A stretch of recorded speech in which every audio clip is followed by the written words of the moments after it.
Hello guys, for today's video, samahan niyo po akong magluto ng simple chicken biryani. But before that, shout out po muna tayo sa aking mabuting kaibigan na si Belensky. Hi XOXO, maraming salamat sa mga binigay mo na herbs and yan. Umpisa na tayo guys. So dito gagamit po tayo ng chicken wings. Pwedeng gumamit ng kahit anong party ng manok. Basta po meron siyang buto. At ayan, ang gagawin natin, unang gagawin natin ay isasangkot siya lang natin ang chicken wings. Huwag kayo masyadong gumamit ng maraming oil para syempre healthy. At saka naglalabas naman ng oil yung ating chicken wings gawa ng skin. So, ayan po, pag nag-golden brown lang po siya, ganun lang po ang gagawin natin.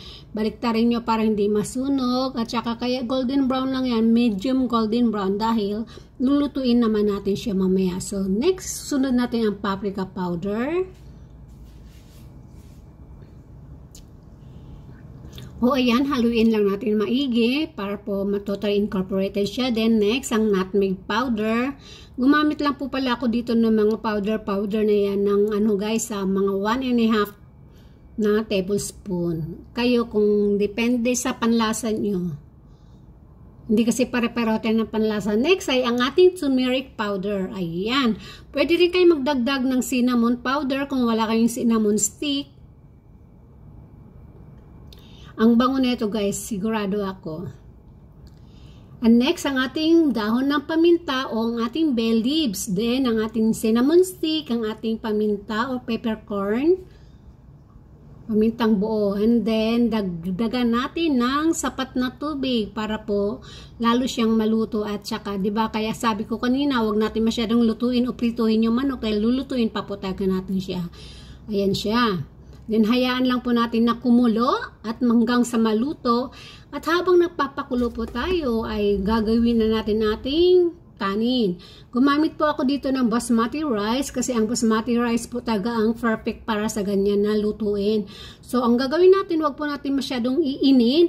Mga 90% lang siya.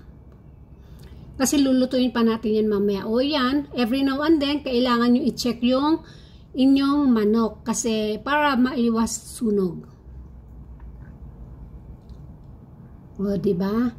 O yan, malapit-lapit na. Hindi pa yan ang perfect guys. Pero yan, konting kembot na lang at malapit na tayong matapos. Malapit nang maluto. Ay, nagdagdag pala ako dyan ng clover guys ha. Yung itim na nakikita nyo na maiksi. Clover yan. Ewan ko na sa Tagalog yung clover. So, ayan na. Tapos na tayo, guys. So, ito na po yung pinaka-perfect na luto niyan.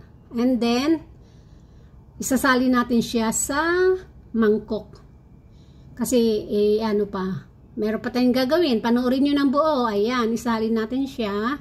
And then, yung pinagamitan niya, yung pinaglutuan natin ng chicken wings, pwede nyo yung gamitin. Pwede yung hindi nyo nahugasan.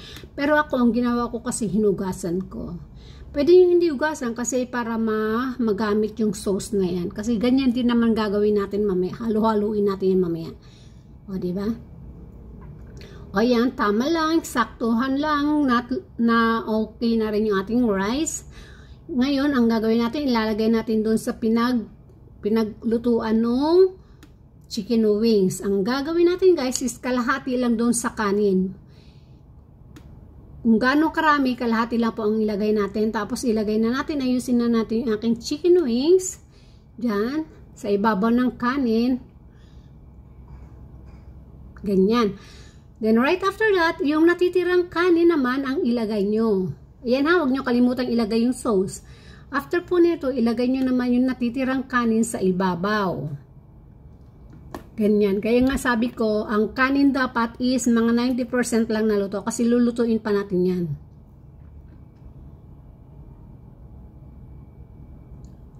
So, ayan. Takpan natin at lutuin lang ng mga ilang minuto sa mahinang apoy. Huwag nyo susunugin, ha?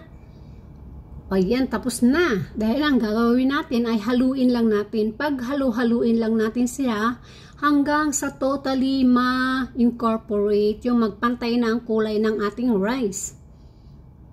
Ganyan lang siya guys. Ganyan lang kadali at kasimple. Huwag niyong kalimutan maglagay ng pangpaalat ha, like soy sauce o asin. Kasi nilagyan ko pala yung kanina, nakalimutan ko lang banggitin. Yun habang niluluto ko yung chicken wings.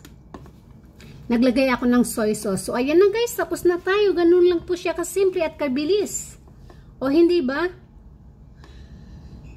Medyo spicy to ha, pero mild lang ang pagka-spicy nito. Depende sa dami ng ilalagay nyo ng mga herbs.